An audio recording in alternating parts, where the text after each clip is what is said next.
the choices that we have made. I mean, as humanity as whole, or obviously, if we talk about this from the point of view of certain governments, certain military, maybe factions within the military, even we hear stories about certain alignments as well, that we align ourselves with these particular ET and or this group. Yes. Who have we been dealing with here primarily? Do you think the good guys or the bad guys? If we break it up, I think both. Right. I think both.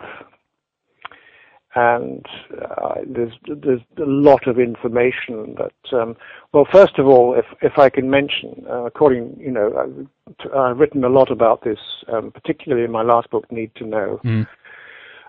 There has been replication of alien craft, and it's not just Roswell. There have been quite a number of incidents involving craft which have been, in a number of cases, brought down by the military, either in some cases by certain types of radar we were experimenting with back in the 1940s and 50s, also by our aircraft, because and from the ground, from ground fire, because beginning in 1942, the Americans started shooting at these things. There was a famous case in February 1942, which has been confirmed by General George Marshall, who was U.S. Army Chief of Staff at the time, and I have reproduced documents. For example, his secret memorandum to President Truman at the time, confirming that unidentified objects were over Los Angeles, and that 1,430 rounds of anti-aircraft shells were fired at these things, and apparently nothing was brought down. But there was a large craft which was photographed. There's a photograph in my book. It's not very clear, as it was caught in the searchlights when they were firing at these things. And then later on, what happened in early 1947 is that German scientists, headed by Werner von Braun, started Americans were bringing over the V-2 rockets to develop for the American space program.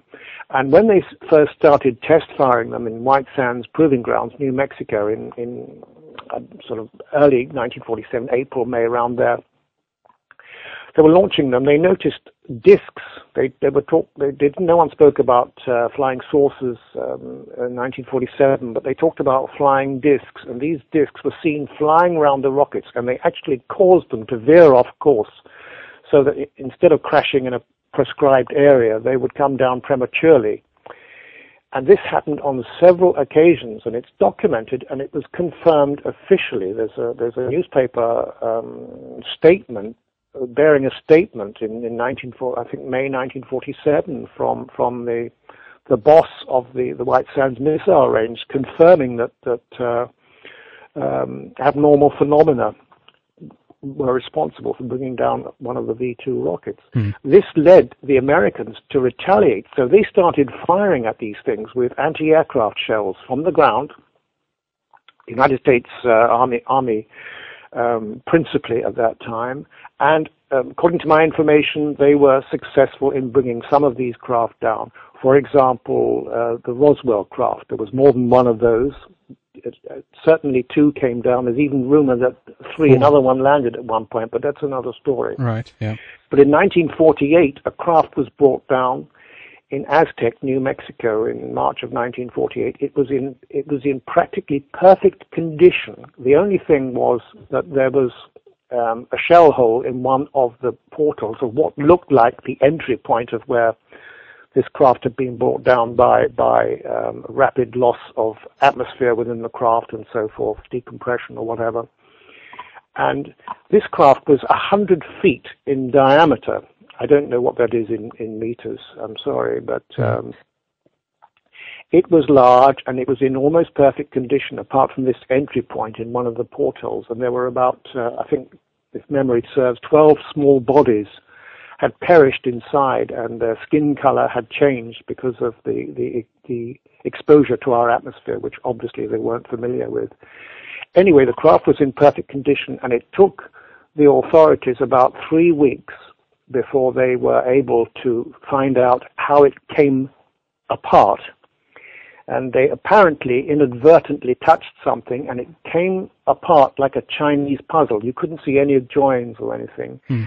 And according to a former director of naval intelligence, Rear Admiral Sumner Shapiro, he spoke to a friend of mine, Bob Exler, and confirmed that this was the craft that we learned a great deal from. And I'm told that within a relatively short period, they had actually duplicated a lot of the technology, even in the late 1950s. By the late 1950s, they had duplicated a lot of the propulsion system. And my information now is that it's been pretty well perfected, and that even American pilots and Allied pilots of other countries have been flying some craft, not just disc-shaped, but triangular craft as well. They're flown by our people, sometimes with the collaboration of the aliens themselves. And I don't know beyond a certain point exactly what's going on, except that very definitely we have the technology. And even some of the astronauts and Air Force pilots have been flying these things. I know the name of one of them. But this is really confusing for the whole subject. So the question arises: what's the difference? Yeah. Well, I think I would say as a general rule, I would assume, and it's a big assumption, that the more advanced craft owned and built by the aliens are probably a great deal more sophisticated. But who knows? What I do know is that in 1993, Ben Rich, who developed the stealth program, which produced the stealth bomber, the small one and the large B-2 one, later on, in 1993, he gave a presentation. I think it was his last public presentation. I'm not sure about that, but this was at the University of California in Los Angeles, Department of Engineering, of which he was an alumnus. And in front of this audience, and two friends of mine, two colleagues from the Neutral UFO Network, I'm not actually a member of any UFO group, but I'm just mentioning that they are both members of MUFON, Jan Harzan and Tom Keller were present, and they were both alumni of the Department of Engineering. And not only during the public lecture, but afterwards, they spoke to him in person with just a few people around, and he confirmed. He said, first of all, publicly, that we now have the technology to go to the stars, and it won't take a lifetime. And he said, whatever you can imagine, we've got it. Right. And he went on to say that these things were very real. He was very careful in what he said, but he made it clear in 1993, that's quite a long time ago, that we have the technology to go to the stars. That is, it's interesting. Obviously, here is where things get, just as you alluded to, difficult as well. Yes. What is it that we're seeing? Man-made, ETs, very, very convoluted. And on top of that, of course, we have secret programs and projects started, in most cases, I believe, maybe even unbeknownst to other above top secret institutions or military factions. And, absolutely, Henrik, you're absolutely on the ball there. Correct. Timothy, do you believe that there's anybody, at least on this planet right now, who has the full picture? Or is it so convoluted and compartmentalized that it's almost to the extent of impossible to piece together this puzzle? Well, I think you've got a good point there. I would tend to agree with you. Without further knowledge, I think there's probably, you're absolutely right about the compartmentalization. And we're dealing with black budget programs. And as Ben Rich said in public at that presentation, he said, all this stuff is concealed in black budget programs, and it would take an act of God to release them. Right. He said that, and so you're right about that. And a lot of information. Some people will just have access to a certain amount of information referring to this or that aspect of the propulsion, say, and so forth. But I do know that our pilots and some astronauts have been flying these things. There is a secret space program, and of course I shall be discussing this in my presentation in Amsterdam. That's right. We can take the opportunity to mention that a little bit as well. We're helping here, obviously, to promote our Friends Conference over in Amsterdam on the 3rd of April, called the Secret Space Programs, and people can obviously get more information about this, pick up tickets and so forth at the website secretspaceprogram.com. We will have this. We'll mention this again and link this up again on the website, of course. But just want to mention some of the speakers as well. Obviously, you'll be there, as you mentioned, Timothy. Then we have Peter Levenda, Richard Hoagland, Richard Dolan, and Jay Widener as well. So do take a look at that.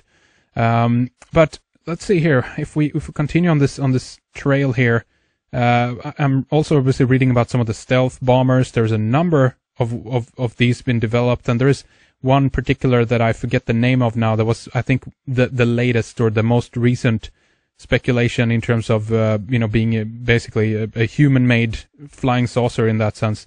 See if I can dig out the name of this later. Is that what's referred to as Aurora?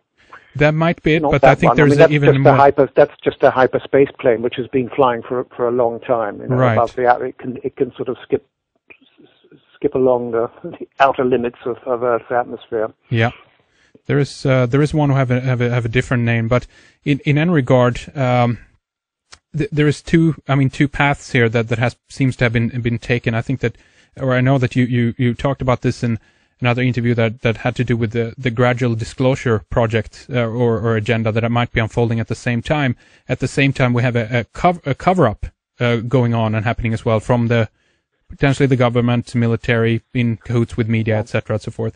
Where is this road leading us in this sense, Timothy? Well, are we going to get disclosure officially, or are we going to cover it all up? What's happening here? If we get disclosure, it's going to be accompanied by an awful lot of spin.